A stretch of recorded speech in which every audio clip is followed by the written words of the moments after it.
Good morning, everyone.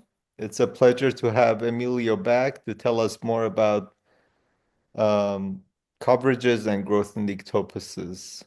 Thank you, Emilio. Thank you, Mahmood. And just letting everyone know, I'm posting these recordings on YouTube. So if you don't want to be on there, just don't show your face.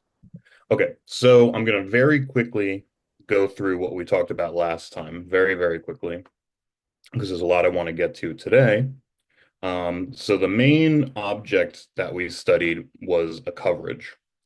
Um, so a coverage says that for every object in C, we get a set we get a set J of U of families of morphisms over U with the property not that I can pull back these families because not all categories have pullbacks, but the next best thing, which says, okay, I have a family and I have a map, then there exists a family over the domain of G such that there are maps here making this square commute. So it's for all U, for all R, for all G, there exists a T and a refinement. Okay. So that's what a coverage is. And we've been talking about coverages and a category, uh, a small category paired with coverage is called a site. And once you have a site, you can define what sheaves are. So a pre-sheaf on a small category is just a functor, uh, contravariant functor from C to set. Elements of pre-sheaves are called sections. And then a matching family is a collection of sections on the domains of a covering family, such that if I have like xi here and xj here, and I have any commutative diagram of this form, where these maps here and this object here are arbitrary, if I pull them back, they're equal. Okay, so that's called a matching family. Then we say that a pre-sheaf is a sheaf if for every matching family there exists a unique amalgamation, which is an element of U, a section of X, a global section, such that it restricts to every piece of the matching family. Okay, now we're going to talk today about closure operations on coverages. So coverages are quite general. We want to restrict to coverages that have some better properties. So definition, we say a coverage J on a small category. C is refinement closed if whenever R is a covering family and F from R to T is a refinement, then T is in J of U. So this says that if you are a family refined by a covering family, then you yourself are a covering family in the coverage. Um, okay. So not all coverages are refinement closed, obviously. Um, but what we can do is um, we can take any coverage and we can close it under refinement. And I claim that that won't change the sheaves. So I'm going to provide a little lemma that proves this. And this is going to be the only thing I'm going to prove today because there's a lot of stuff I want to get to. But I think this proof is kind of indicative of a lot of how these proofs go. And if you want the full proofs of everything I'm going to talk about today, they're in my notes. And if somebody wants to drop the link of my notes in the chat, that would be great. So let me prove this lemma. Um, and let me also say that You, a you lot meant of for every R, this holds not for every T, right? If whenever I have a covering family and I have a refinement, then T is a Refinement went that way or the other way? it's this is this way. Uh-huh. Okay. Imagine I have a cover of a space and it's refined by another open cover. Then it itself is an open cover. Okay, I just forgot the notation. Yeah. Okay.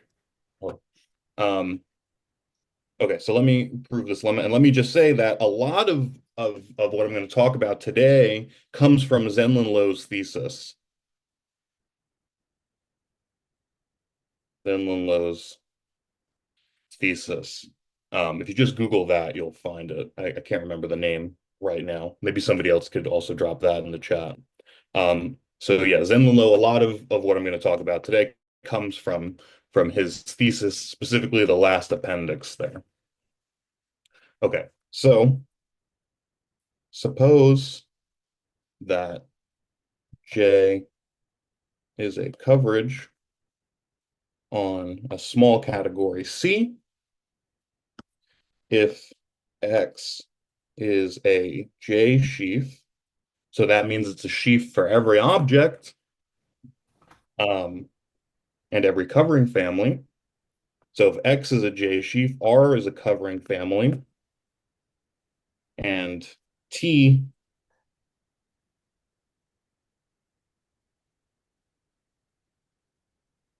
is a family. So this is just an arbitrary family of morphisms, and F is a refinement. Then X is a sheaf on T.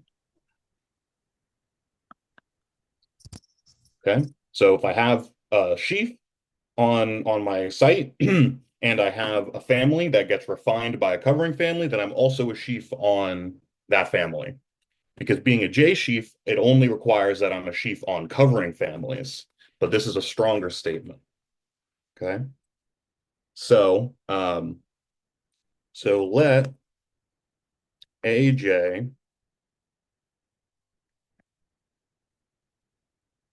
be an X matching family for T, right? So I want to show that this matching family has a unique amalgamation that will prove that X is a sheaf on this family. Okay. Now, last time we talked about how you pull back matching families along refinements. So now I'm going to let BI, I and I, be that pullback.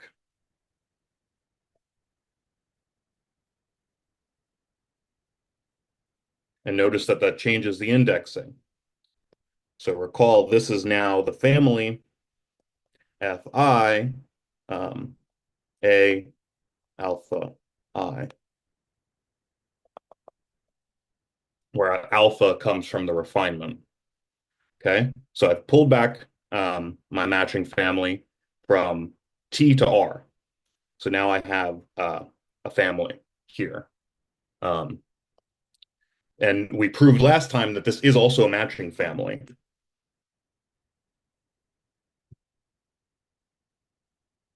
This is an X matching family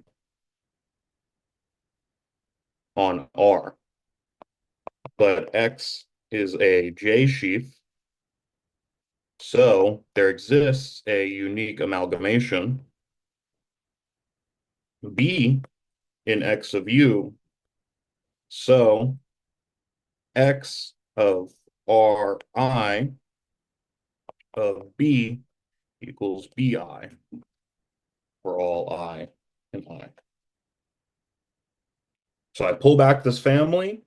I now have a matching family over a covering family. I have a sheaf, so I get a unique amalgamation B. Now I want to show that B is also the unique amalgamation for A, the AI. Okay.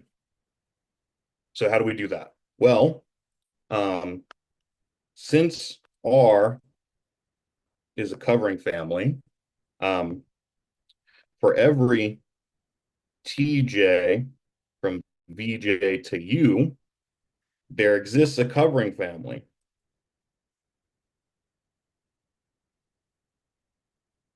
PJ, which I'm going to write like this,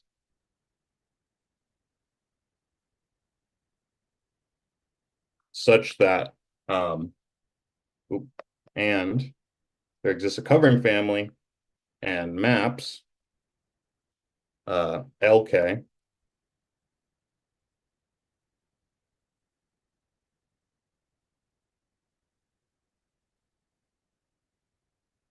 such that this diagram commutes.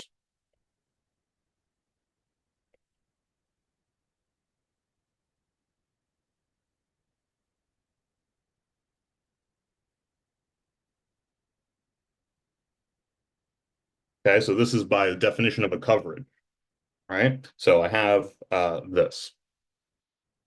But now I remember that I have a refinement.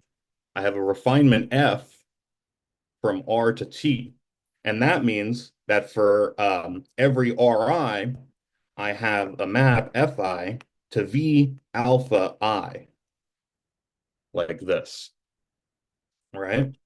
And then I have T alpha I. But now notice that this gives me an intersection square for T. So I have this intersection square like that, right? So that means that since I had a matching family, so we have an intersection square, um, the AJ, uh,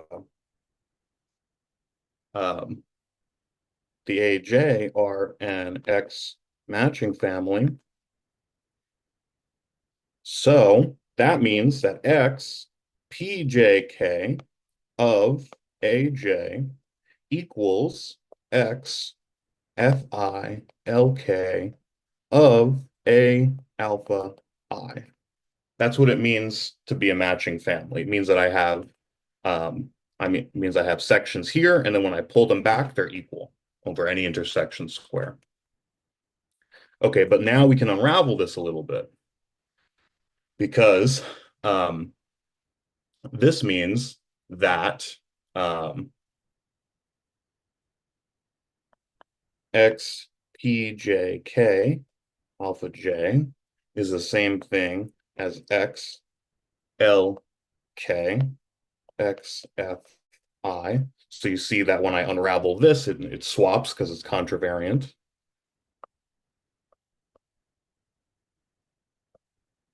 But now I have this commutative diagram. Um, so um, pulling back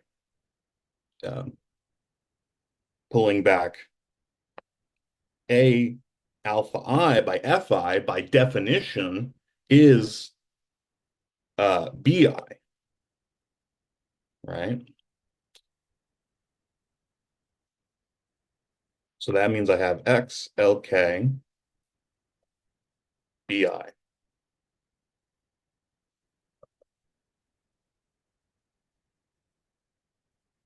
Okay. But BI has an amalgamation. The BIs have an amalgamation. We already assumed that. So that means that I can write it as XRI of B. And then again, because I have this commutative diagram, I can write RI after LK as TJ after PJK. So that means I have X PJK X TJ of B. Okay. So now let's consider the family. This family, PJKAJ, and now this has index K. Um, this is an X matching family for PJ. So PJ here is this family over VJ, and it follows that pulling back a matching family, by this I get another matching family. Um, but PJ is a covering family.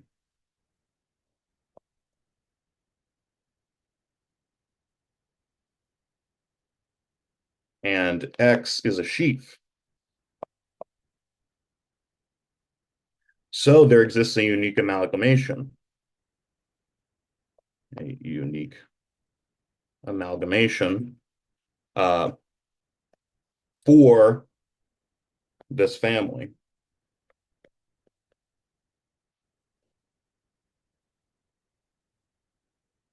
But AJ and XTJ of B both amalgamated.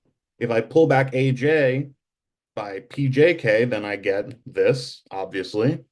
But if I also pull this guy back by PJK, I also get that. So I have two amalgamations.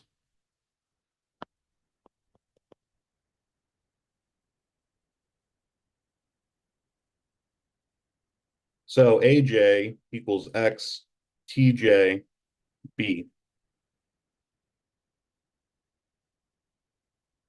Therefore, B is an amalgamation of the AJ. Okay. Uh, and then uniqueness is not hard to show.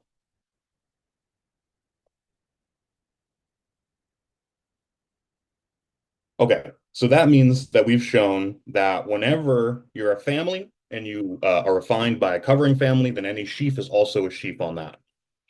Okay, so this is going to be the only lemma I actually prove in detail today. All right, so from this we can construct a new collection of families. So let R, ref of J be the collection of families on C, um, where ref J of U consists of those families on U, um, such those families T on U such that there exists a refinement.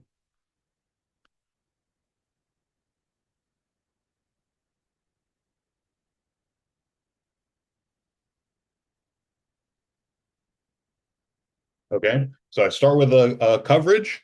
I complete it to a coverage whose covering families now are all of those families that are refined by a covering family. Okay, so now proposition. Um,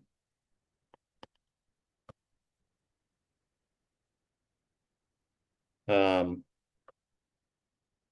the collection ref J, collection of families, is a refinement closed coverage.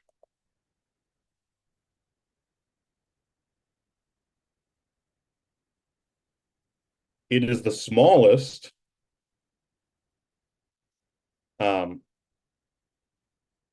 it's the smallest refinement closed coverage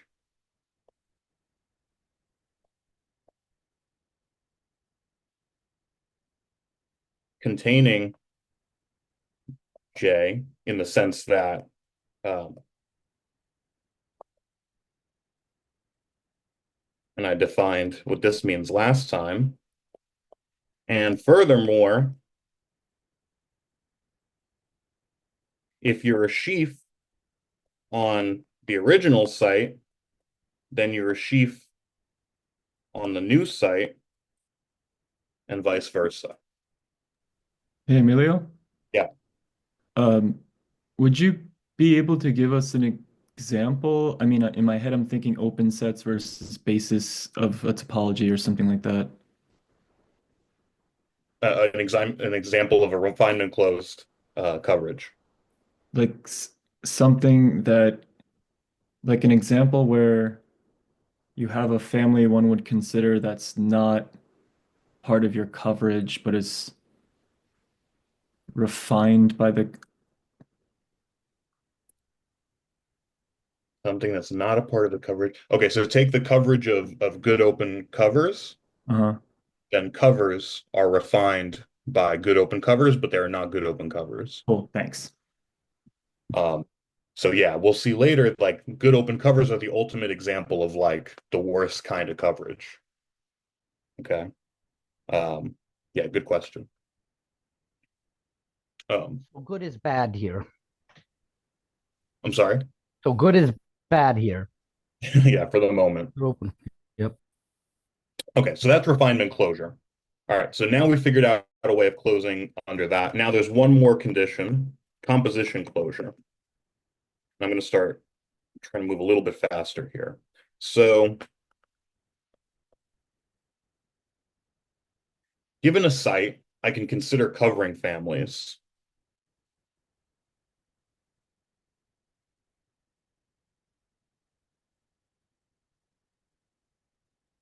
And I imagine that I have my object U here, and I imagine that my covering family looks like this, right?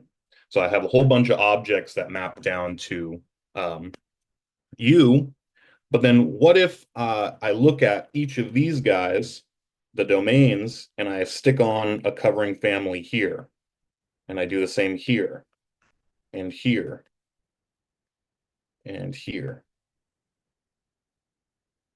Okay. Um, I call this thing a J tree. So a J tree consists of um, consists of yeah, I don't know how to say it exactly. Consists of a tree generated at each vertex, um, a tree where at each vertex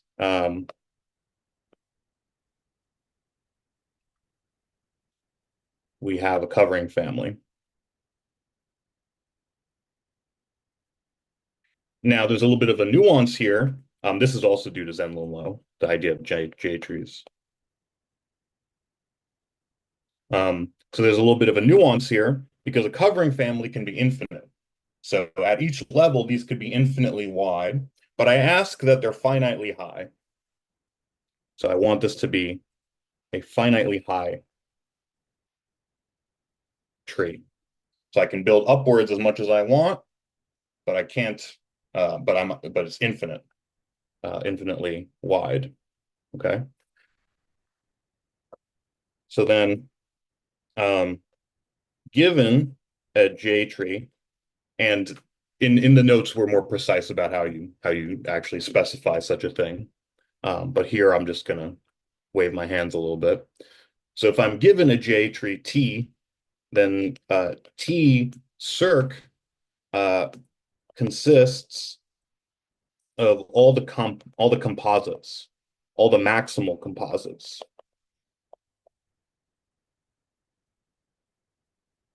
What do I mean by maximal composite? What I mean is, okay, for every leaf of my tree, I trace down the path to the root. Here, I take that as a morphism in this set. So I'm not allowed to compose, for example, here. What I am allowed to do is just as start from a leaf and move all the way down to a root. So these all become morphisms now in my new family over U. Okay. So now I have a new family. So I could take any J tree and I squash it down and I get a new family over U. We say that a coverage J is composition closed if each T-circ is a covering family for every J tree T. Okay. So now we have two properties of coverages that we want to consider: refinement closure, composition closure. So the example of open covers on a space is composition closed. Because if you have an open cover of a space, and for every one of those open subsets you have a cover, then you can take the union of all those covers and get a new cover of your big space. Okay.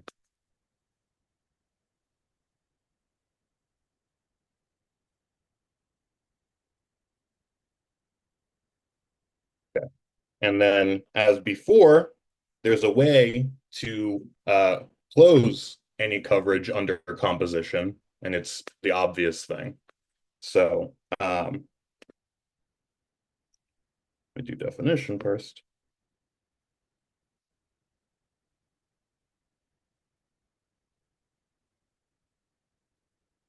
So now comp J is the coverage of consisting of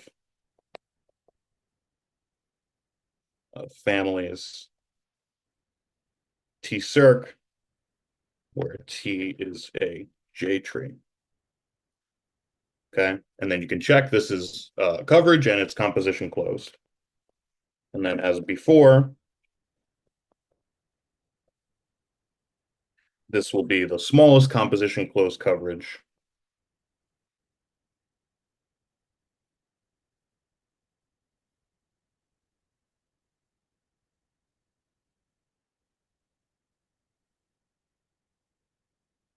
Containing J.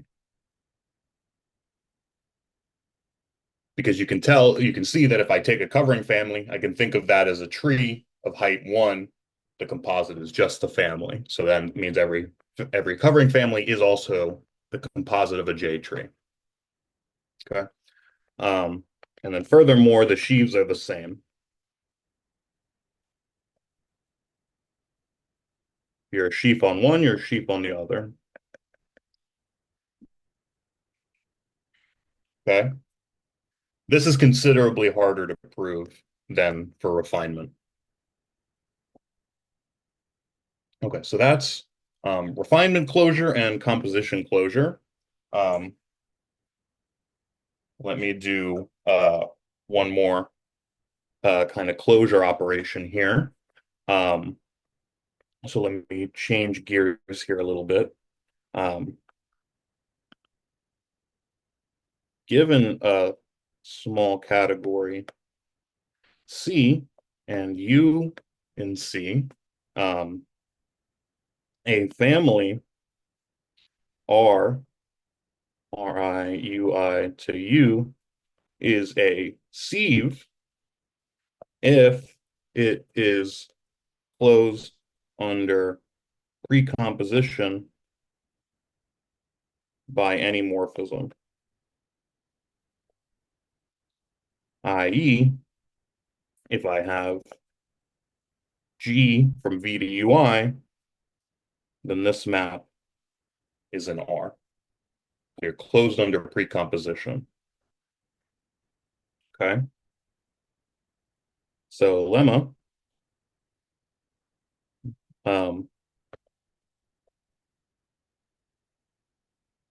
there's a bijection between sieves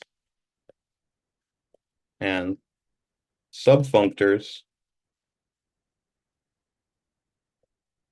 of YU. So I'll just explain very briefly how this goes.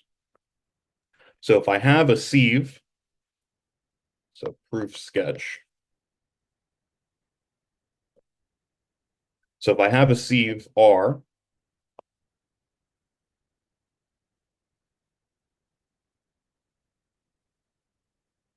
then I want to get a functor R from COP to set, and I want it to be a subset I want to be a sub-object of the representable pre-sheaf on U. Well, what do? I send a V to the set of maps from V to U, where R is in, well, it's bad notation. I'll call this big R tilde.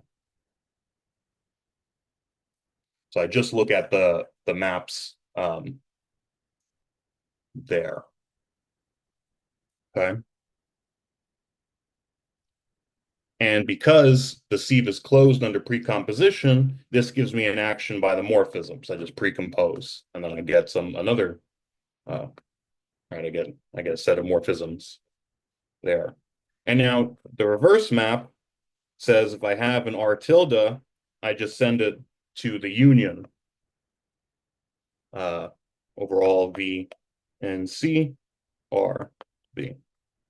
Okay, so I claim this is a bijection. It's easy to check. Okay, so this makes our lives a lot easier when we have sifted coverages. So I say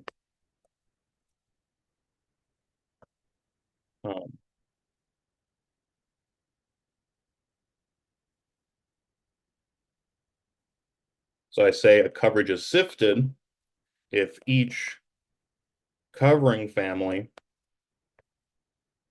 R is a sieve. Okay.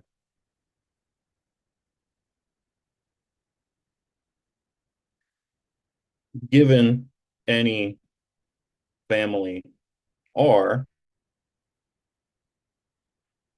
I can generate a sieve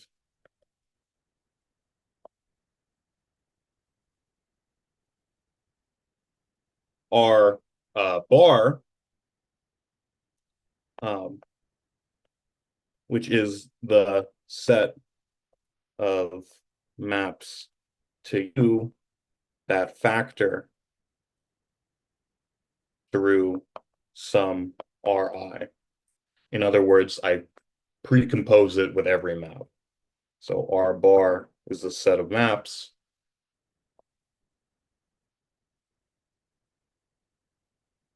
like this. So another way, the smallest sieve containing the thing. Exactly.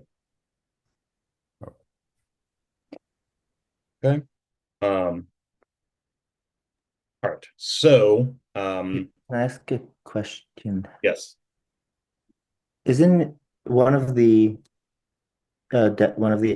conditions on being a coverage is that for every U1 from U to U is a family in the coverage? Every U1 to U2, say it again. Oh, every U, like identity from U to U is in a coverage. Yeah, so then for sieves, that doesn't work, right? So what you ask for sifted coverages is that it contains the maximal sieve. So yeah, this is that annoying thing with the identity condition again. Yeah, so I ask instead that okay, so let me say that.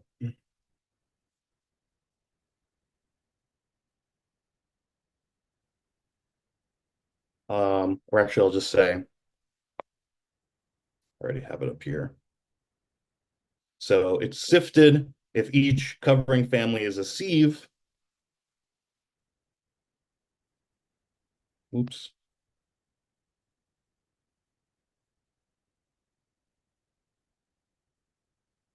And instead of requiring the singleton to be in here, we require the maximal sieve to be in there. Yeah, another good point.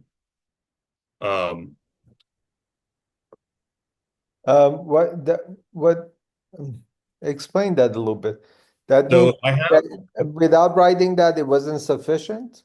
So if I have a coverage and it's sifted, Yeah. uh, then the singleton can never be a sieve, right? Because the single element, I have to close it under every precomposition. So if I have a singleton element in my coverage and I take its sifted closure, that's every map. Yeah. So therefore, instead of requiring that we have a singleton, we just require that we have the maximal sieve. So there's like this duality that I'll explain more in a second between coverages and sifted coverages, right? Where the identity singleton family acts like the maximal family and vice versa. So this is a sieve, this is not. So what you had written was incomplete or had to be modified? So I had a definition of a coverage, and then I said that sifted coverage is just one where all the families are sieves. That's incorrect. You also need to require that instead of requiring for a singleton family of the identity map, you require a maximal coverage. Okay. So you had to add this extra condition. Yeah. So this The thing with thing the that identity. throws me off is when you said instead of. Can you erase Yeah. instead of and just say what it is without? Because instead of means you're like modifying something that we had already agreed on. Well, this is doing that. Well, then it's not precise. Then something is wrong. Well, it's not wrong, but it's not. Uh, Well, maybe it's just confusing, it's yeah. potentially confusing, and so you could also put that as a separate right. Note that for the non-sifted ones, we put the singleton. Yeah. So the thing is that we do this for convenience. So like for the proof of this composition closure, it would be a pain to not have the identity family. Well, up to now, everything was very precise, but now I feel like it's being a little imprecise. Okay. One is saying, right, you have coverages where you didn't have the identity, just going back to last time. But you can add the identity, you can have coverages with the identity in them, if you maybe think of it that way. So in coverages with the identity versus sieves and a more general notion of coverage, which doesn't necessarily have to have either. Yeah, yeah. I'm thinking now maybe it would have been better to start with the definition of coverage without the identity. Then what I could do is just take the identity closure, right? Just add the identity map in. That doesn't change the sheaves at all. Then I could just prove everything I want once I assume that I have identities. So maybe that would have been better thinking about it now. But in any case, so we could also just say that a sifted coverage is one where all the covering families are sifted, are sieves, right? And then we don't even have to require this because we can always just throw it in. Okay.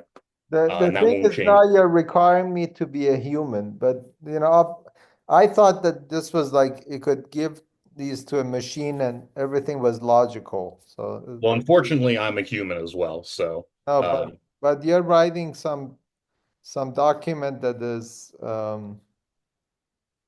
like a textbook.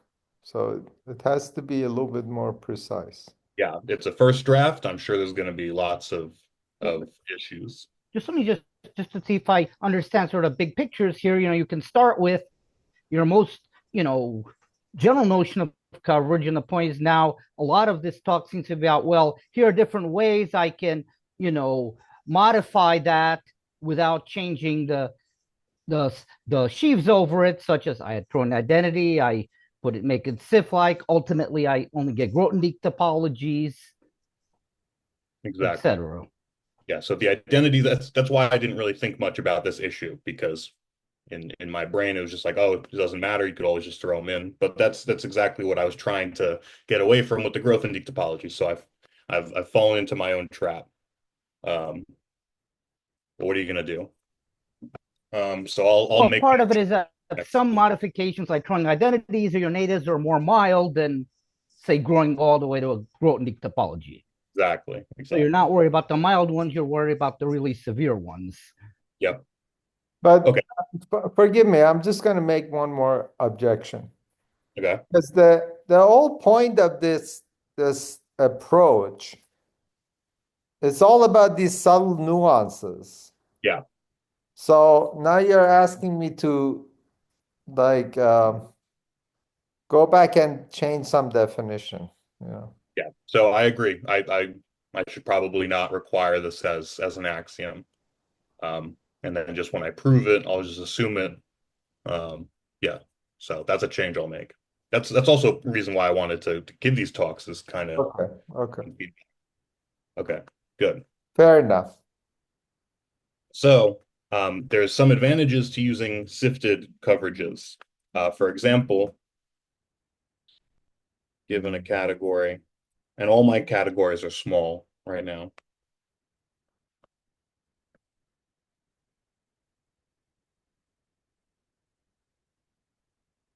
So now when I write sieves by the above result, I can always write them as sub-objects of the Yoneda embedding of a representable.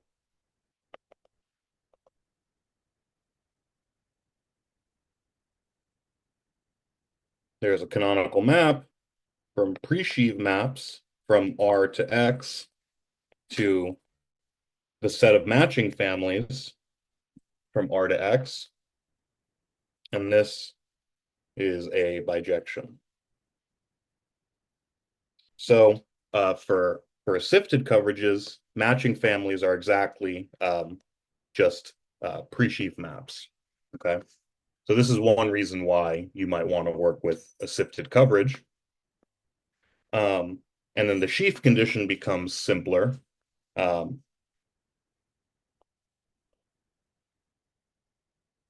if so I take pre-sheaf y of u to x to pre-sheaves r of x, right? So I had this inclusion map from R to Y of U, and then when I plug it in this first slot, it reverses, right? So I have this canonical map. By the Yoneda lemma, this is X of U, and by the above lemma,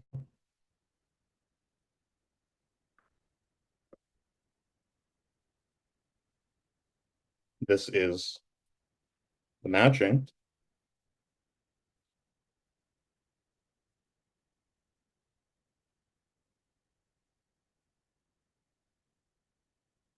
Okay, so this also makes it a little bit easier to write down the sheaf condition.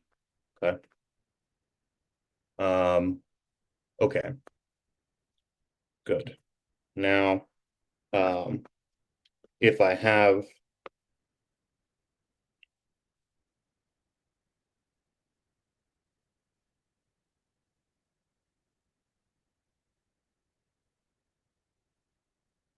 then let J bar be the collection of families of the form R bar, where R is in J of U. So all I do is I take all the covering families and I take their sifted closure. This gives me a sifted collection of families, and in fact, it's a sifted coverage. Okay. So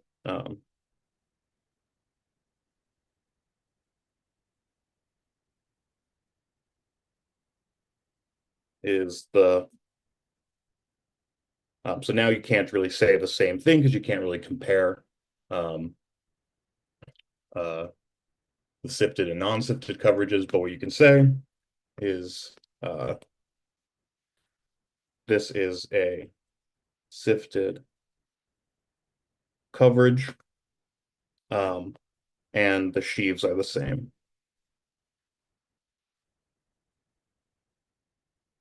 Okay, so that means there's three operations we can do to a coverage that don't change the sheaves.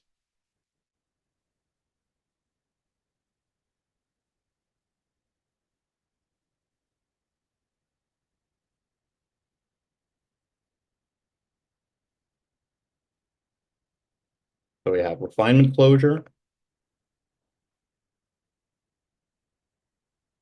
composition closure, and sifted closure.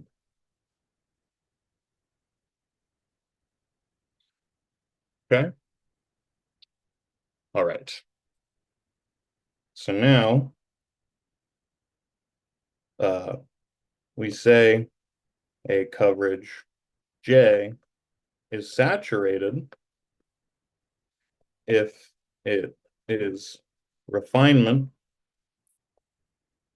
and composition closed.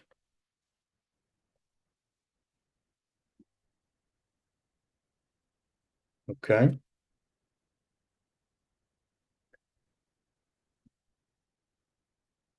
So these are what we're going to think of as our really, really nice coverages. So for example, for any open subset, this is a saturated site. So for any property of a coverage, I say the site has that property if the coverage has that property. Okay, so this is a saturated site because it's refinement closed and it's composition closed. If you're refined by an open cover, you yourself are an open cover. If you have a bunch of open covers on each open subset, you take the union, you get an open cover. So this is a saturated site. All right, so now we want to know how do we close a coverage under to become saturated. And it turns out we can do it all in one go. Okay. But to say how to do that, I first have to introduce the notion of a local epimorphism. Okay. So given a site, CJ, a morphism, F, from X to Y of Presheaves is a J local epimorphism if for every section, which I can write as a map from this representable presheaf to Y, there exists a J tree T on U, and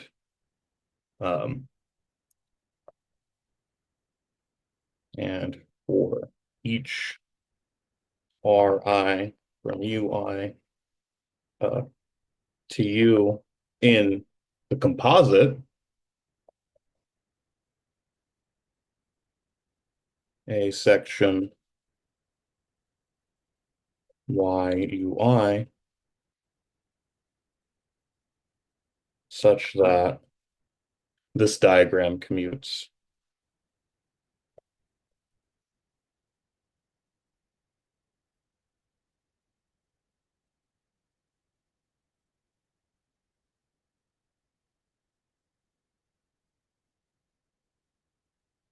So let's analyze this definition for a second.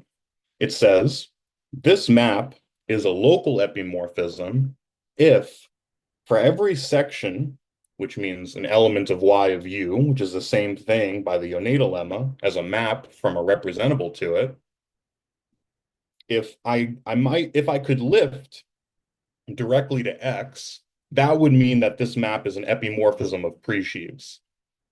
So I can't lift directly, that would be an epimorphism. And so what I do is I allow myself to go up a J tree until I find a domain that I can lift to X. Okay.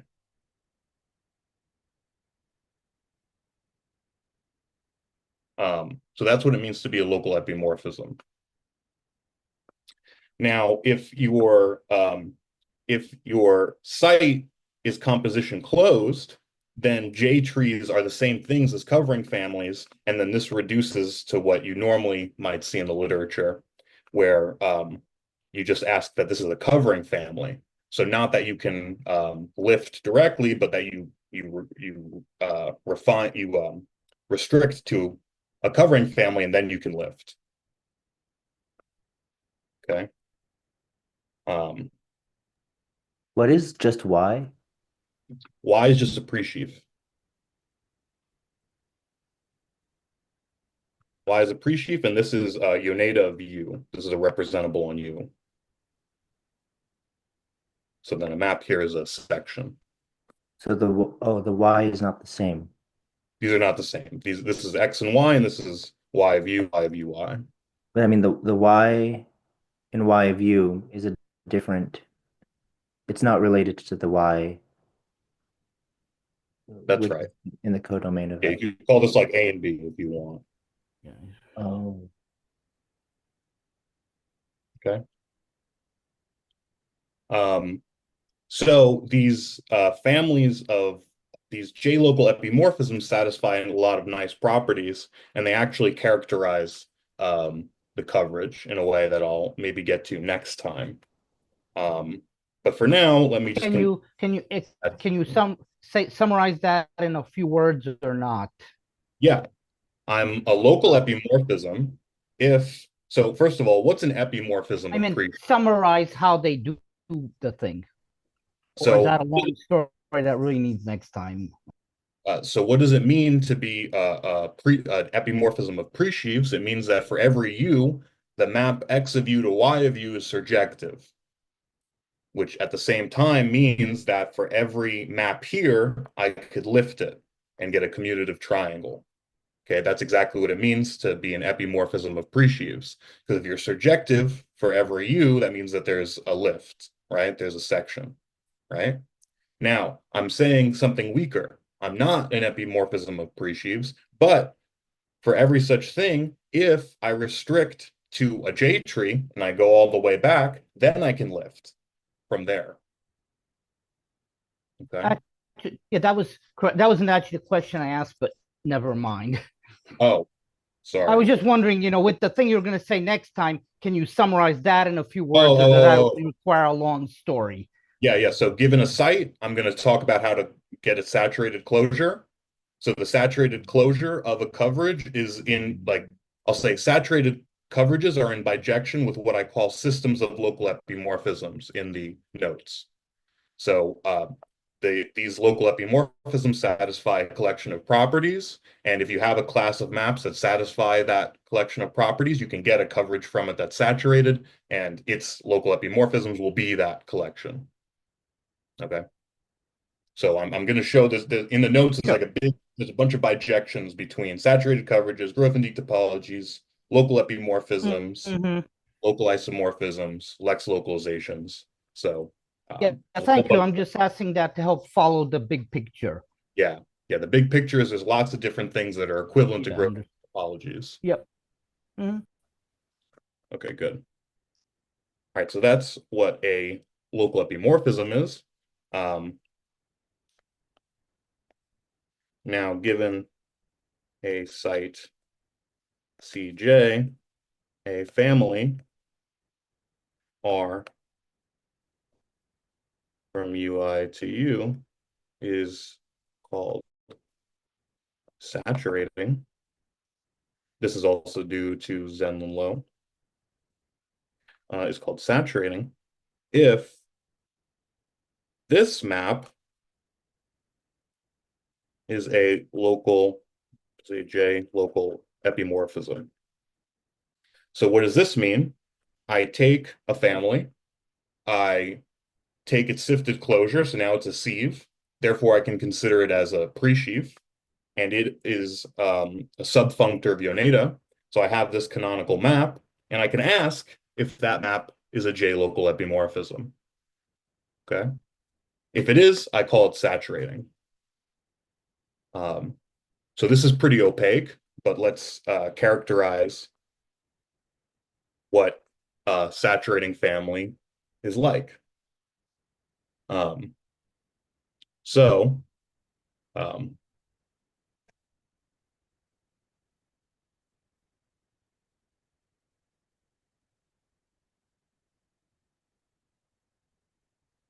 if and only if it can be refined by a J tree.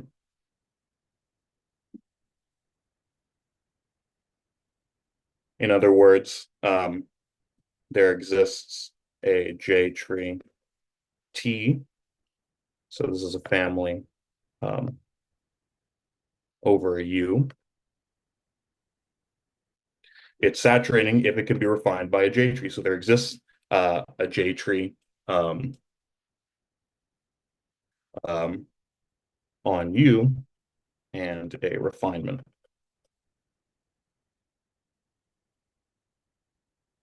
Okay.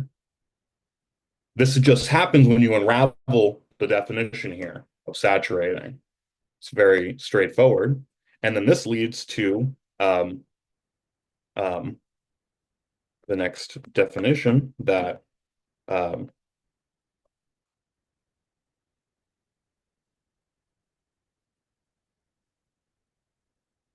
be the collection of saturating families. J. Sorry, what does so the condition is that it's the family is saturating if and only if it can be refined by a J tree? By the composite of a J tree. When I take a J tree, you imagine I have all these covering families, and then I composite, I take all of the maximal morphisms, like the composite morphisms there, and I get a new family of morphisms. And I want to know that I can be refined by that. If I can, then I'm saturating. And what is R bar? That's the corresponding sieve? Yes, this is the smallest sieve containing R. Okay. Then I can think of that as a pre-sheaf, as a subfunctor of Yoneda, so it has a canonical map like this. So being saturating is equivalent to this map being a J local epimorphism. Okay. Now, if I have a site, I can consider the collection of families sat J, and this is a collection of saturating families in J. And then proposition,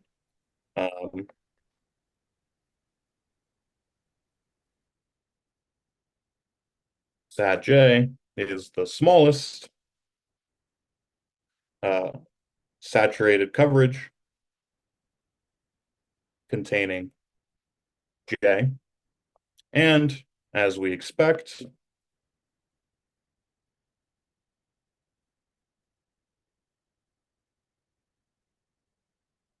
and how do you prove this? Well, it comes from this lemma up here, which says I'm saturating if and only if I'm refined by a J tree, which means that sat of J is the same thing as taking the refinement closure of the composition closure of J. So first I close it under composites, so I take all the J trees. Then I'm allow anything that's refined by those things. That gives me the saturation closure. So this is an easy way to saturate any coverage. And we know that it doesn't change the sheaves. Okay.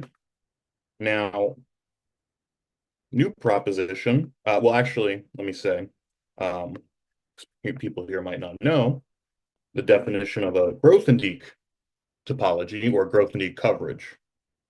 So a Grothendieck coverage slash topology.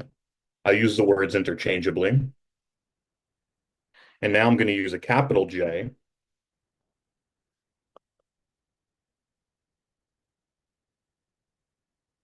It is a sifted coverage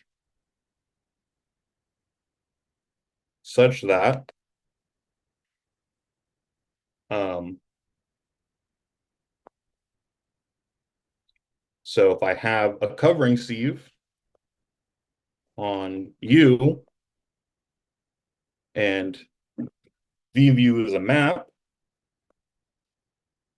then the pullback is also a covering sieve. And what is the pullback? It's literally the pullback in the category of pre-sheaves. Like this. Okay. And then there's another condition that's a little bit less transparent. So remember, when I say it's a sifted coverage, I also am assuming that it contains the maximal coverage. So there's really three conditions.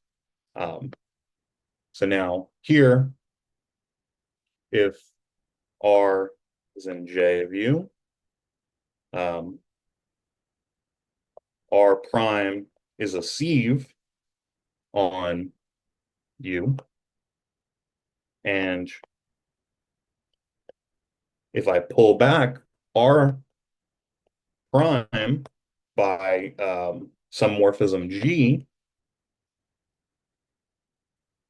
that is a covering map,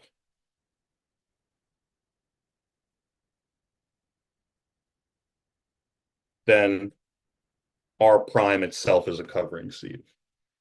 So this is the classical definition of a Grothendieck topology. One question, because the letter R without prime only appears inside of J and doesn't get, it does get used again with the G prime of R prime and J. No? So I denote sifted covering sieves with capital letters, and sifted coverages with capital J's.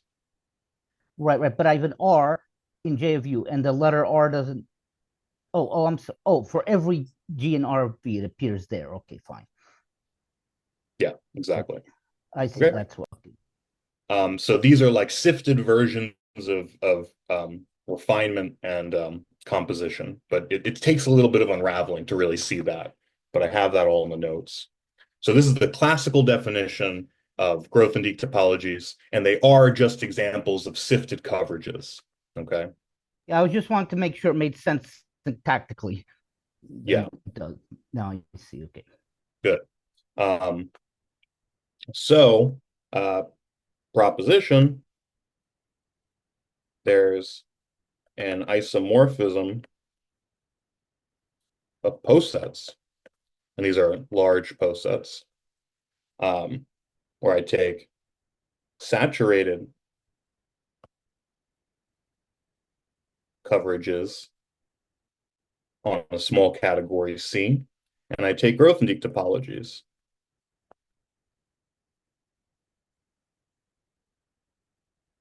And what I do is I take a saturated coverage and I take its sifted closure. And then for a Grothendieck topology, I do something else. So let me describe what this is. So I'll do this maybe in a different color here. So this is for every category or for every category with pullbacks? Every small category. For every small category. Right. The only pullback I saw was the one in pre-sheaves. It always exists. Pullback.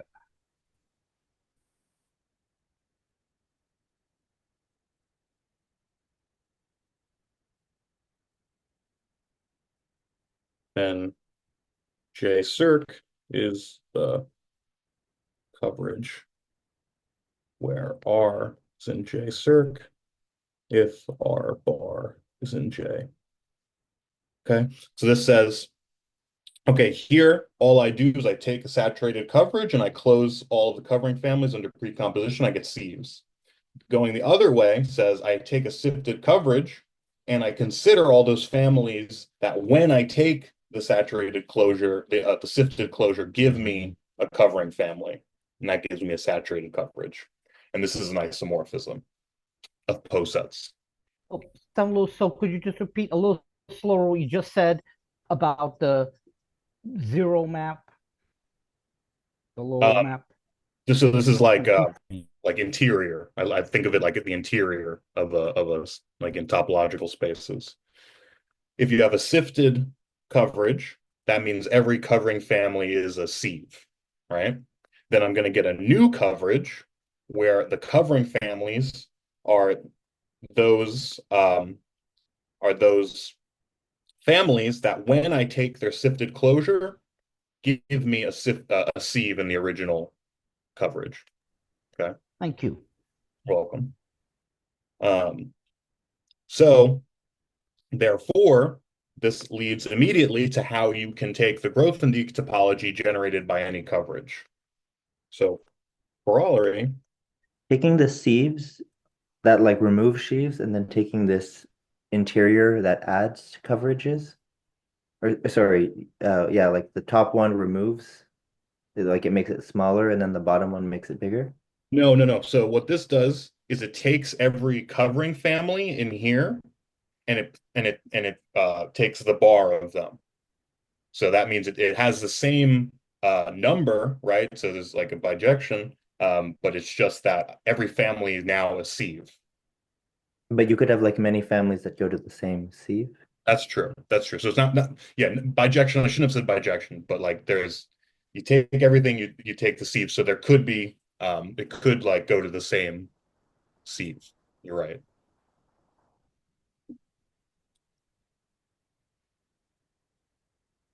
Okay. Um, so given a site CJ, then I call this rho of J, which is just take the saturation of J and take the bar is the smallest Grothendieck topology containing J bar. So now we've got to the end of story of adding things that keep the same sheaf. Yep. And because of everything we've proven before, we know that sheaves on this are going to be the same as the sheaves on the site we started with. Okay. So this is the way of closing of generating Grothendieck topology on any site. Okay. So let me take a pause there and ask if there are any questions.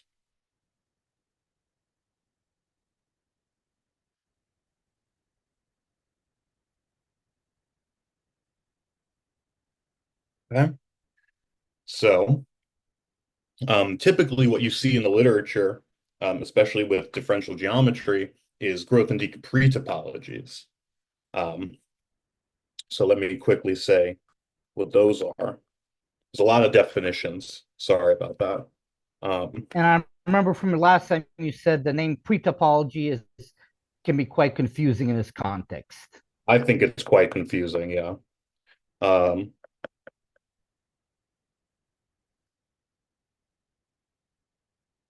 So first of all, it's a coverage that has the following properties. Um,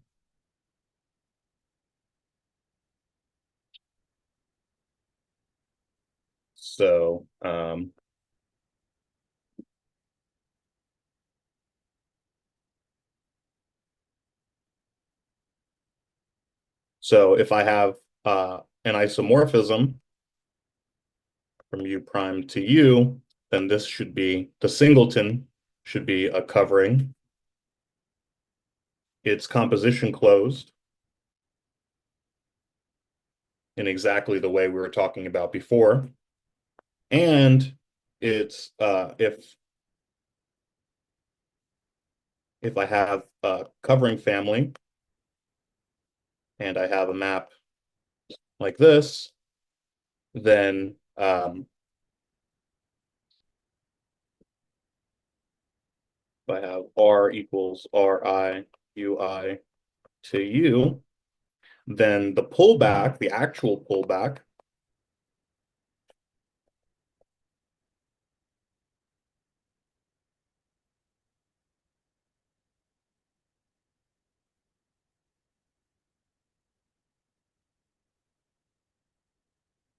belongs to J of U.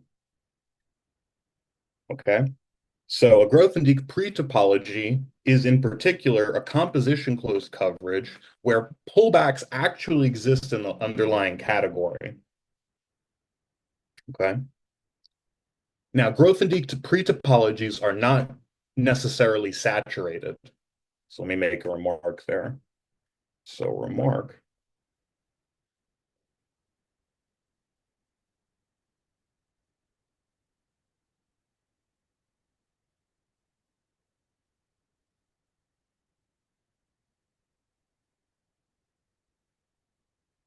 So let's see an example. If I take the category of finite dimensional smooth manifolds and I take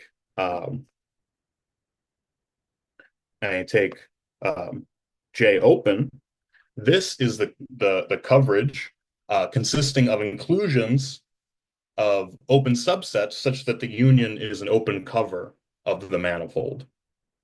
Okay, so this is a site, and this is a pre-topology. Sorry, in condition 3 above, do you mean belongs to J of V? Yes, thank you. Okay. Now, this site is a pre-topology because if I have a manifold and I have an open cover, then I can take, and I have an open cover of each of the open subsets, I can take the union as before, and that's an open cover.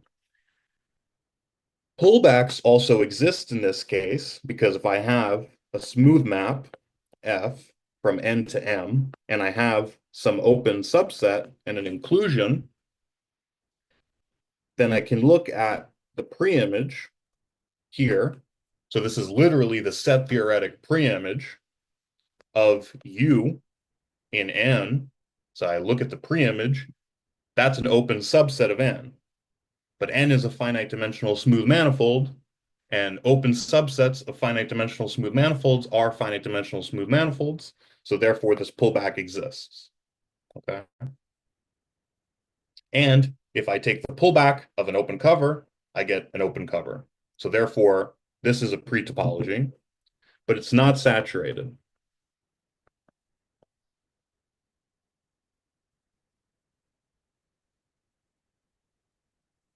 It is not refinement closed.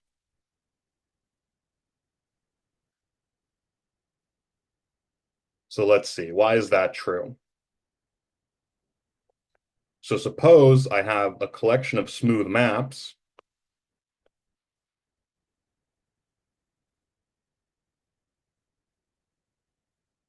and they are refined by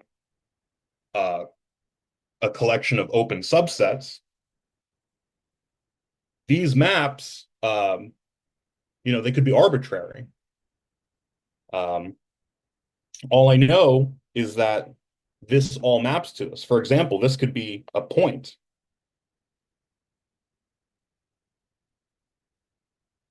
Well, sorry, what am I saying?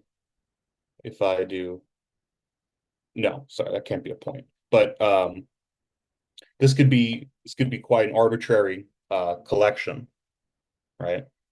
This doesn't necessarily have to be the inclusion of an open subset.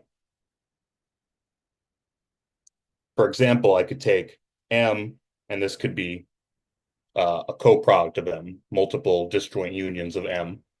Then I would definitely have these refinements, but those wouldn't be open subsets of M, right?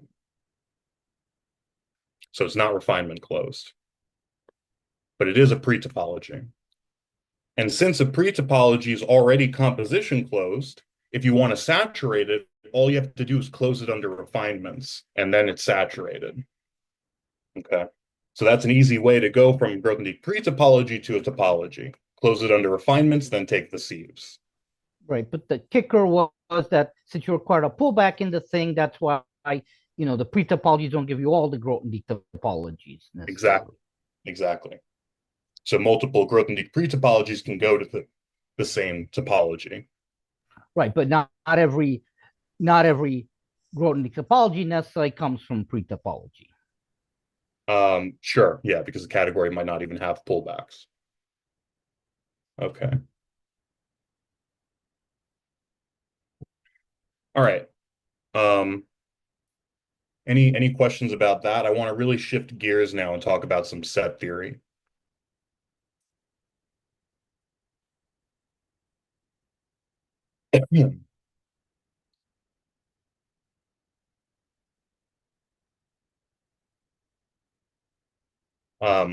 So I'm going to talk about some foundational stuff. So why do I need to talk about set theory?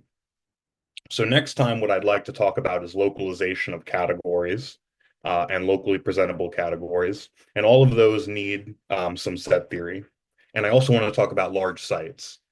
So these are sites where the underlying category is not small. Everything we've talked about so far are small categories.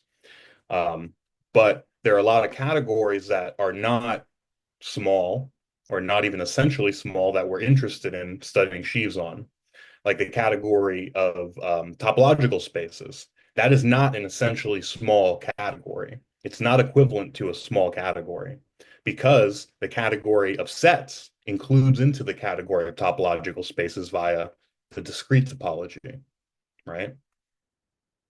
And the category of sets is obviously not essentially small. So everything we've said so far does not work for the category of topological spaces. And that's annoying, right? It worked okay for manifolds because there's the Whitney's embedding theorem that says that I can always take my finite dimensional smooth manifold and embed it into like a fixed R infinity. And then that gives me an essentially small, that gives me a small category, and those are equivalent. Okay, so we've managed to evade that problem with manifolds, but it doesn't work for topological spaces. So we have to talk about that. Right, they're a small subset of the proper class of topological spaces. And All the subsets of R infinity. Yeah. Yeah, or manifolds or however you want to. Yeah. Exactly. So now if there are any set theorists on the call, I apologize ahead of time because I'm not a set theorist. So what I'm going to say might upset some of you, and you might say, "Oh, there's other ways of talking about this," and I'm sure you're correct. I'm going to do my best to give what I think of as a very quick and simple introduction to how to think about sets. Okay. All right. So let's start at the beginning of mathematics, right? We want to build mathematics from the ground up. So how do we do that? So my reference for this is Kunin. Let me make sure I have the correct name here. Kunin, set theory, and introduction to independence proofs. Okay, so that's a reference. Now, the idea is that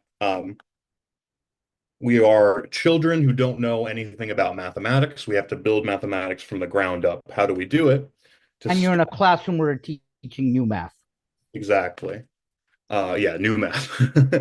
Yeah. So to start with, we only have first order logic. So that means we have variable symbols.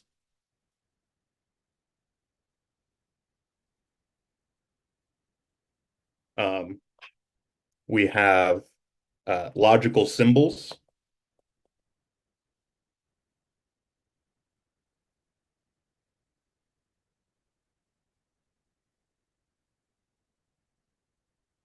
And we have two relation symbols. So the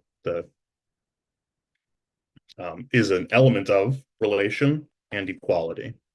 Okay, so in this case, you have a first order logic with only these two predicates. With only two predicates, exactly. And then from this, we can construct formulas.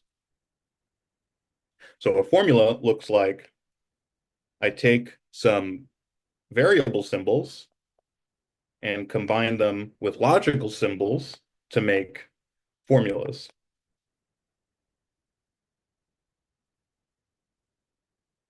Okay. And what we're going to do is we're going to use axioms to tell us what kind of formulas we can put together.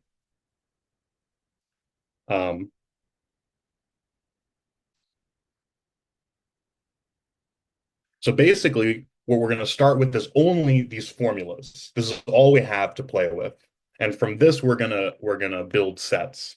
Okay.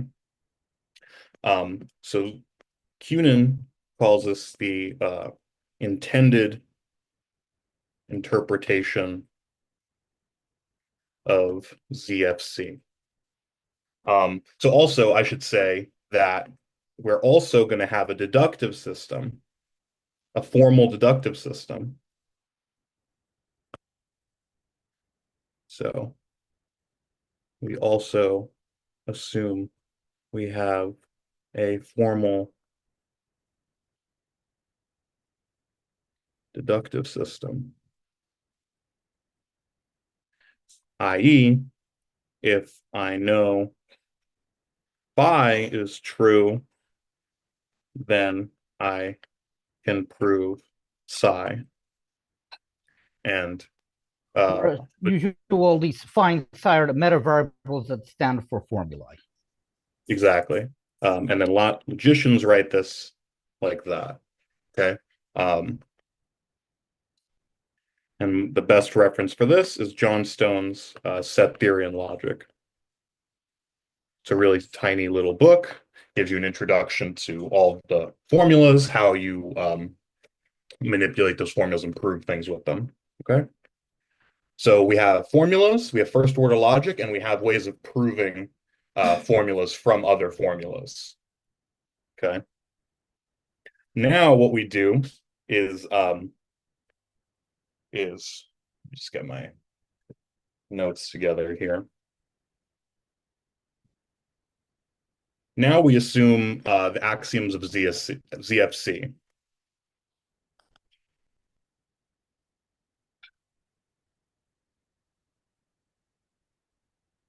Okay, so this means that we assume some formulas are true.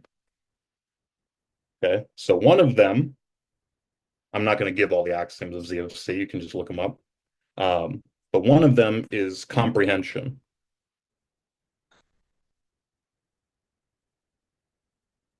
And I'm not going to give the actual comprehension axiom. It's a little finicky, but basically it says if y is not free in phi, then there exists a y such that for all x, if x is in y, if and only if x is in z, and phi is true. Okay, so what does this mean? It means that suppose I take some arbitrary formula, then there exists a set z, which isn't a part of this. It's, you have to be careful with like bound and free variables and stuff. But it's saying there exists a variable symbol that stands for the set of elements that satisfy this predicate. So, in other words, do you want to say there exists Z somewhere? no, I don't. That's what I'm saying. Like, there's more here than I'm saying right now. You have to be careful with the variables. But what it's saying intuitively is that for any phi, there is a set, even though we haven't defined what sets are yet. There's a variable symbol. Of course, in a lot of formal set theory, it's sort of implicit that everything is a set in some sense. Yeah, we're getting there in a At second. least depending on how people formulate, but usually. Yeah.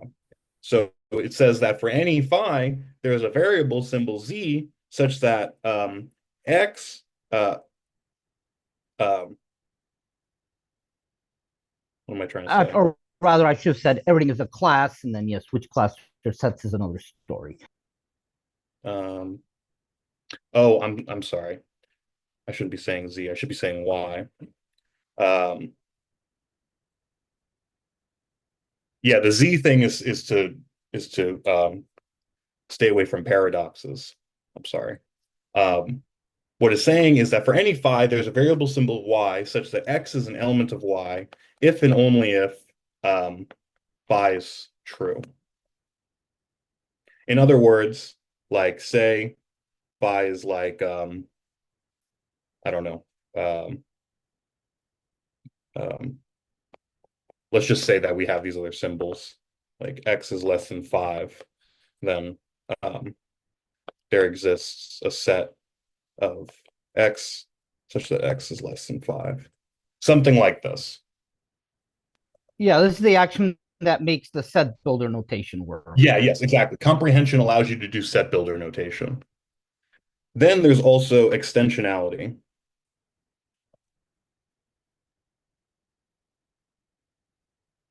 And this says for all X, for all Y, for all Z,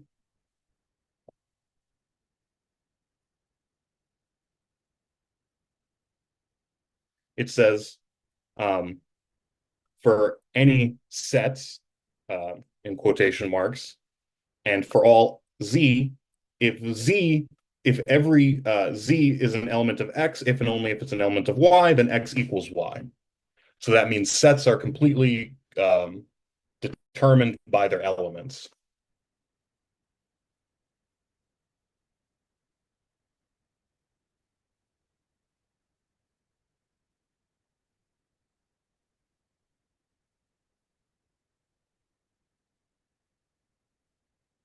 Sets are completely determined by their elements. Okay, so these are kind of the two axioms that really make all of this work. Okay, so now what do I want to say? We write X is a subset of Y to denote that for all Z, if Z is an element of X, then Z is an element of Y. Okay.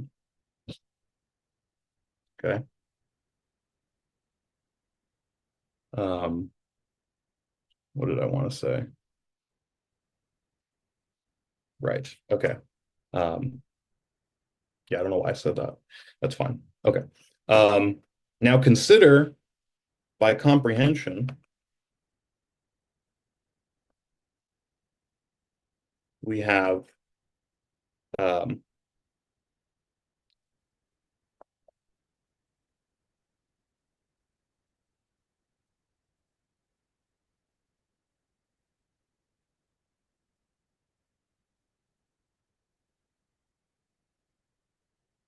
okay. So I have a formula. This one has a free variable. I'm not going to get into free versus bound variables right now, but this has a free variable that says if you have a variable X, you can look at the formula X equals X. Comprehension turns this into a variable symbol, which I'll call V. And this we're going to think of as our universe of sets.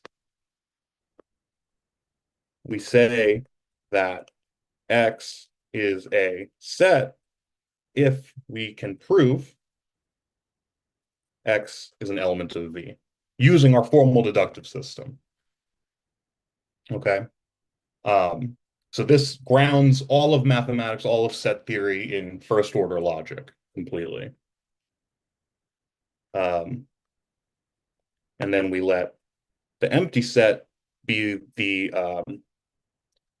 collection given by X, such that it's not true that X equals X. Okay. And you can prove this is a set. Now, the additional ZFC axioms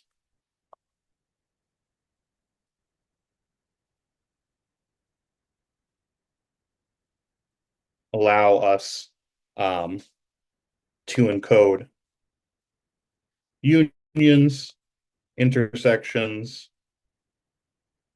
relations, functions, ordered pairs, natural numbers, etc. So now we can get off of this and we can just say we know what sets are now. And we can just act as if we never had to worry about any of this. So now we know what sets are and we can manipulate them in the way we normally do. So in particular, we can construct the ordinals.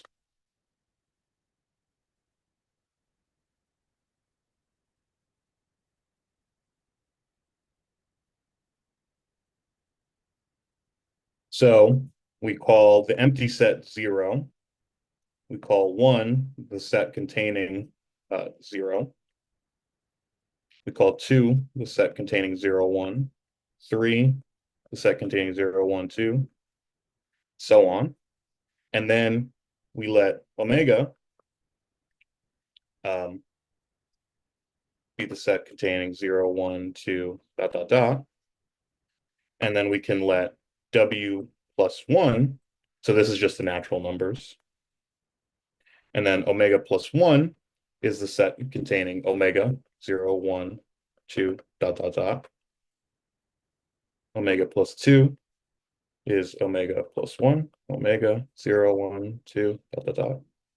So one comment, yeah, here the successor is take the set and the set containing that, and then whenever you get to a limiting thing, take the union of everything that came before you. Exactly. So then that's the rule that gives you all these things. Exactly. So then you can define omega plus n dot dot dot, and then we take 2 omega. That's going to be the union of all of the omega plus n. Right? And then you can just keep going, keep going, keep going forever, right? And you just get all the ordinals. So each of these is a poset. It's a totally ordered set. And yeah, so we can just keep going forever. And then we say alpha is less than beta if alpha is an element of beta. So we see that omega is an element of omega plus 1, and so on. Now notice that these sets all have the same cardinality. They're all in bijection with each other. For example, if I have omega and omega plus 1, I just send 0 to omega, 1 to 0, 2 to 1, and so on, right? So they all have the same cardinality, but they are different as posets. They're not poset isomorphic. Or are they? Yeah, no, wait. Yeah, they are. No, they're not. They're not. No, right? that's the whole point there. Yeah, this guy ordinals. comes after that, right? So as a poset, they're not isomorphic, but as sets, they're in bijection. Okay. And the comment will be you will eventually get to ones that are uncountable ordinals. So yeah, exactly. So that's what I'm going to say at now. some point, they'll keep getting bigger. So for right now, we weren't able to escape this cardinality class using this. But if we keep going, keep going, keep going, keep going, eventually we can come up with a set that will have a different cardinality. All right. So the definition, a cardinal number, kappa, is an ordinal such that it is not in bijection with any ordinal lambda such that lambda is less than kappa. Okay.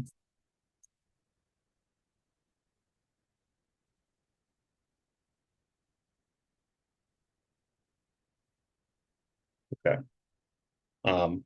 And then given a cardinal, you can define the successor cardinal to be one such that it's the next cardinal that's bigger than it. Okay.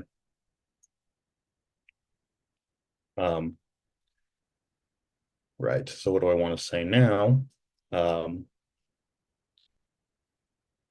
So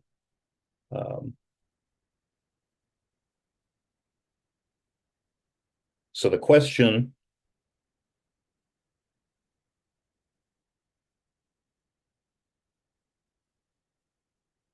is the set of subsets of omega, i.e. the subsets of the natural numbers, the successor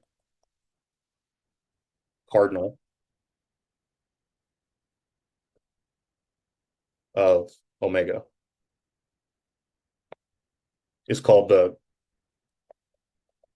continuum hypothesis.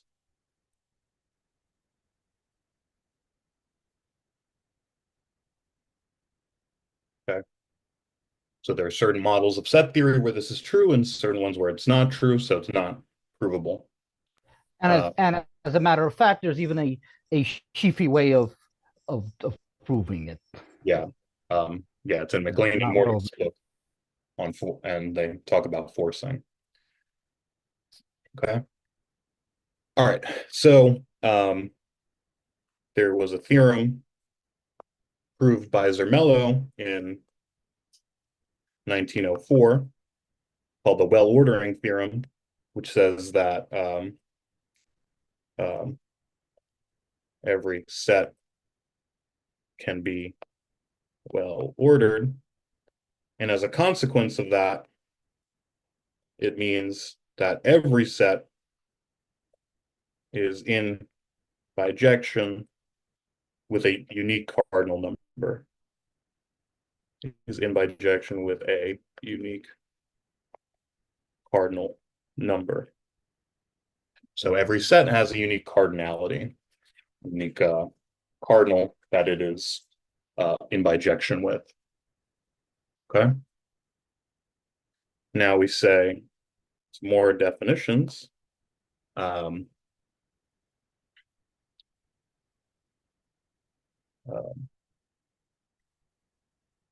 so an infinite cardinal, kappa, is said to be regular if the following holds.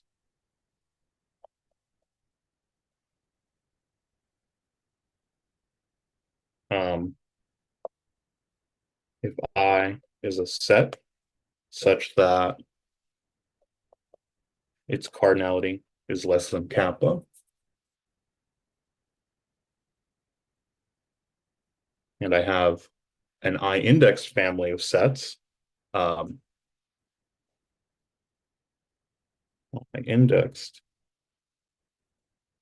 family of sets with SI less than kappa, then S equals the union of all of these guys is S less than kappa. So what is this saying? It says, suppose I have a collection of subsets and the index set has cardinality less than kappa. Then I can take and each one of them has cardinality less than kappa. Then when I take the union of them, that still has cardinality less than kappa. So let me give an example. So omega is a regular cardinal because if I take a finite set and I take a union of finite sets over a finite index set, then S is finite.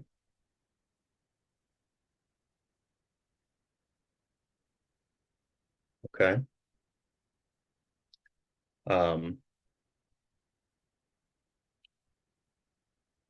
Right. Okay. Let's continue. We say a cardinal. Oh, and let me say one more word about being regular. Remark.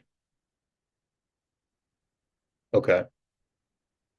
Let set kappa denote the category of sets with cardinality strictly less than kappa.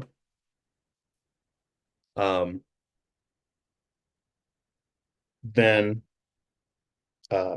set K is co-complete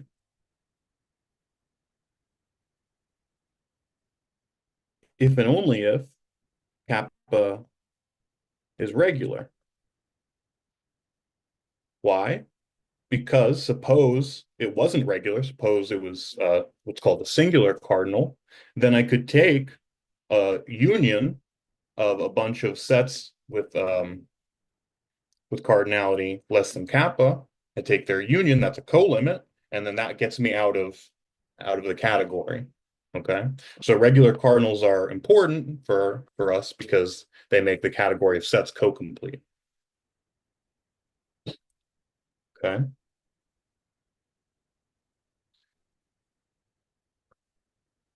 Now, a cardinal number is kappa is strongly inaccessible if it is uncountable, so it's bigger than omega, regular,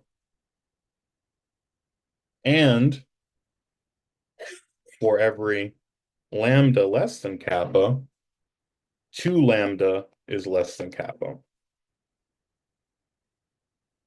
So what this means is that it's a cardinal number that's so big that there's practically no way to get a set bigger than it And I if guess, you're pulling it out of sets that are smaller.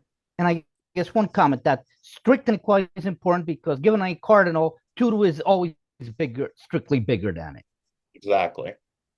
So what this is saying is like, okay, suppose I have a collection of sets less of size less than kappa. ZFC allows me to build a whole bunch of new sets out of it, unions, functions, relations, power sets, all of these different things. Mhm. No matter what I do, I cannot get bigger than kappa using the axioms of ZFC. Right. Or think another way, before with the category, you got the colimits in there. Now you got the power object, so you're back in topos land. Exactly. Exactly. It turns out that you can't prove that such a set exists using just ZFC. Okay. You have to actually add that in as an axiom, right? This thing is so huge and so hard to get out of that you can't actually prove it exists.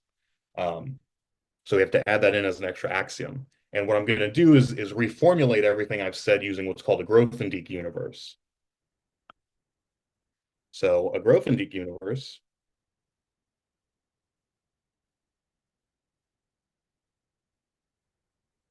is a set U. It's kind of hard to draw the blackboard U, such that U is transitive. I haven't said what that is. Let me say what that is here. So if Y is in U and X is in Y, then X is in U. So that means that the membership relation is transitive.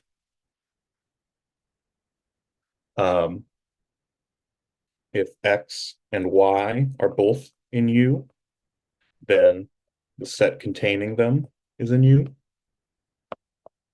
3.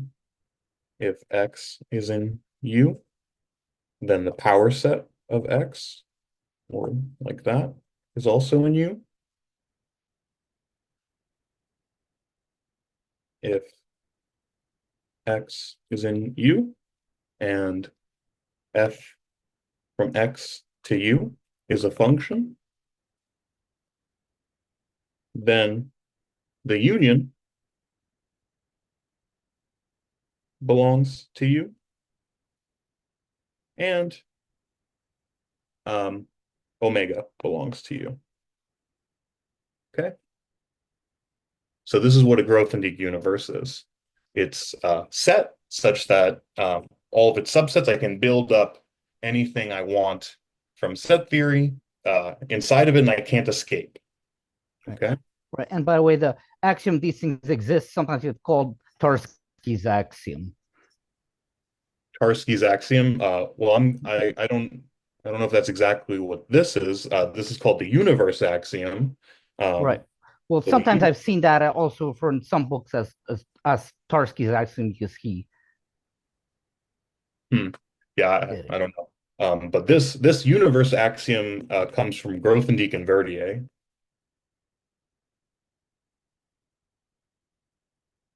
For every set, there exists a Grothendieck universe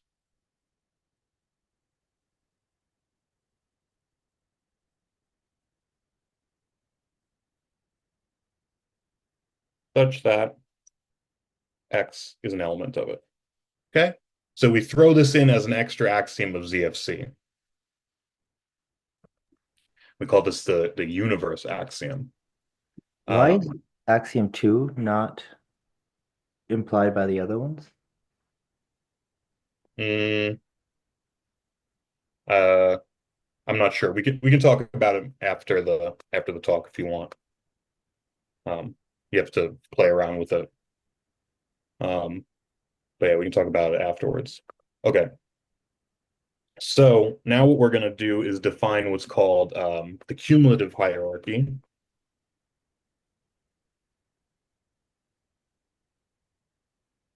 So what this says is define a set V alpha for each ordinal number alpha. And we do it by saying V0 is the empty set. V alpha plus 1 is the power set of V alpha. And then once we get to a limit ordinal,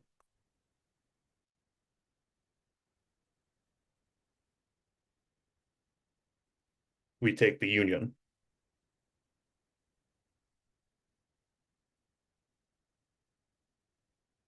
Yeah, so I should have said before when we were talking about the ordinals, there's two kinds of ordinals. There's successor ordinals and then there's limit ordinals.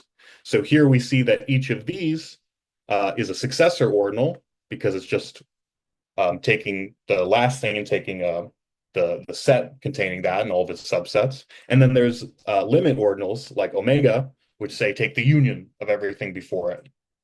And then this is a successor ordinal, this is a successor ordinal, this is a successor until we get to 2 omega, that's another limit ordinal. And then you keep going. So there's two different kinds of ordinals.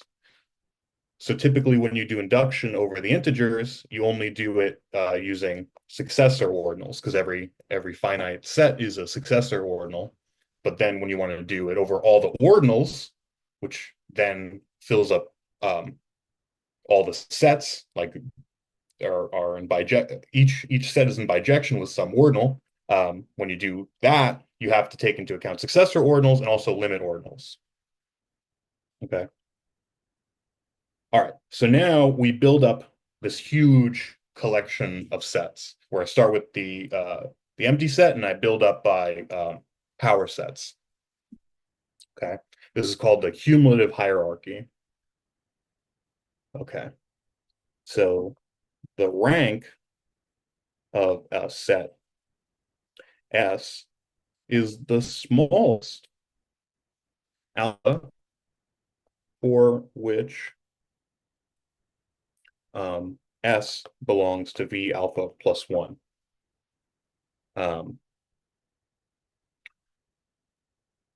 Let oh, sorry. So V kappa is the set of all sets of rank less than kappa. And remember, rank is not the same thing as cardinality. Rank tells you how far in this process of taking power sets of how when I build all the sets in my universe by taking this power sets, how far do I need to go in order for my set to actually be contained in there? It's a much more constructive way of thinking about your sets and what size they are. Okay. Now there's a theorem. Let me get the citation. Williams 69. which says that if U is a Grothendieck universe, then U is equal to V kappa for kappa a strongly inaccessible cardinal. In other words, this shows that Grothendieck universes are the same thing in some sense as strongly inaccessible cardinals. So the universe axiom can be stated as there exists a Grothendieck universe containing every set, or there exists a strongly inaccessible cardinal such that every set has rank less than that cardinal. Okay.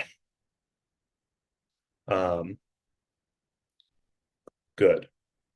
So this is how we set a nice foundation for our set theory and everything going forward. So I'm going to end today's lecture by just giving the definition of small and large sets, right? Because we know what sets are now. Sets are anything we can prove to, they're formulas and they're this horrible encoding thing, but you know what it means and you can prove that something's a set, right? Then once we have all the sets, then we cut it off. We say, okay, we're going to fix some strongly inaccessible cardinal. I don't know what it is. I can't even prove it exists, so I have to throw in this axiom, right? So now this thing exists, and now I'm going to take the Grothendieck universe of everything with rank less than that cardinal. Okay, and now every operation I do, I can't get out of this universe. There's no way for me to exit this universe using set theoretic operations. Okay. All right. So now what we're going to do, so I'll say uh, for the rest of these lectures, we will fix two Grothendieck universes.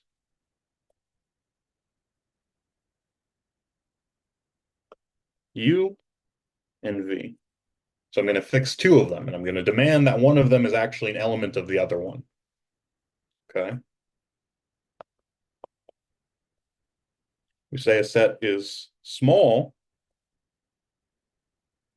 A set S is small if S is an element of U. And really, it just has to be in bijection with a set that belongs to U. So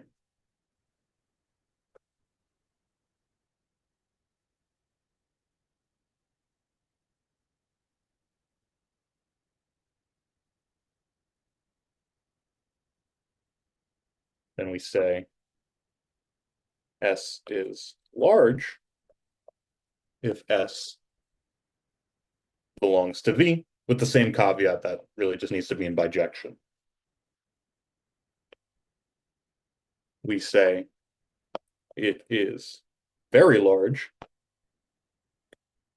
if it is not large. Okay, so every small set is in particular a large set, but very large sets are things that are not trapped in either of our two Grothendieck universes, so they're enormous. Okay, and this is how we're going to base the foundations of category theory, and we'll talk about that next time. Okay, so maybe I should stop there.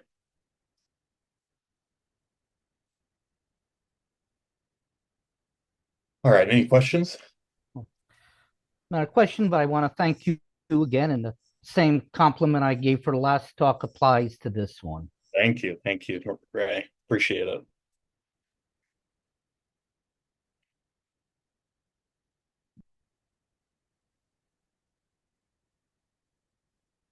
Are you talking, Mahmoud? You're muted. Yeah, I'm just saying that the thing is, you hear a lot about these things, but sometimes even experts don't know what these things are, and very hard to find where they, an account of these. So it's really good that you're doing this. That's exactly why I did these notes, is because I had such a hard time learning this stuff. Uh, uh, and I don't know why, but it just seems to be kind of scrambled all over the literature. Yeah. And also sparing us from having to go through a whole elephant of John Stone Yeah, I mean, he to doesn't dig even really things talk about out. like the foundational thing, like talking about formulas before sets. I've literally only found it in this book by Kunin. So Mhm. I mean, I'm sure there are other ways of founding set theory. There's all different ways of talking about all this stuff, but this Oh, I yeah. found the simplest and cleanest way to just Okay, get sure. to what is a set, you know? And these are So all in your Yeah. notes? they're all my notes. One. Okay. Yep. That's really good. Thank you. Yeah. Um, and so now what's going to happen is next time I'll try and quickly go through some of the basic, what's a small category? Well, it's this category whose objects are the set of objects and morphisms are small. And then like, why is that important? Well, whenever you take a pre-sheaf category, it always moves up a universe, right? And then you have to be careful about certain things. Like it's not nearly like everybody always just sweeps this stuff under the rug, but it actually has real consequences for how you talk about these things. Why does it move up A again? small set, a large set. It's not true that a small set is a large set. It is true. It is true. Why is And that? What's the every way he defined the terms? yeah, so a set is small if it's an element of U. If you're an element of U, that automatically means you're an element of V. Why is that? It's not obvious, but it uh, so this is an element of V, and then An U, element of an element. yeah, so V is transitive, which says that if you're an element and you're an element of that element, then you're also in it. Oh, I see. So V being transitive tells you that that's also set. And Okay. then Francis, you had a question? Yeah, you said that pre-sheaf, taking pre-sheaves moves you up a universe. Yes. Why Yes. is that? Um, so let me think for a second. So if you have the category C and it's small, then the pre-sheaf category is large because what are the objects of a pre-sheaf category? They're all functors from C into set. And set is not a small category. Set is a large category. And so it inherits the largeness from set. Um, because you can always have the constant functor to any set, But right? is set U or is set V in this case? So the category set would be the category of U small sets, right? So we say a set is small if it's an element of U. So then we can consider the set of U small sets, aka U, right? But U is not an element of itself. So U is a large set.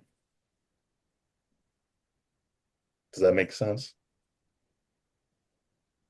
It's a little mind bending. um, Is Well, that how you it might can? be worth mentioning that the whole reason for having you do all this universe game was that if you get into you get into paradoxes, exactly if you let any be an element of itself. That's why you have to make all these universes to say, well, it can't be an element of itself. I get it by saying no, then it's actually an element of a bigger universe. That was yeah, the whole reason this had to be done in the first place. yeah.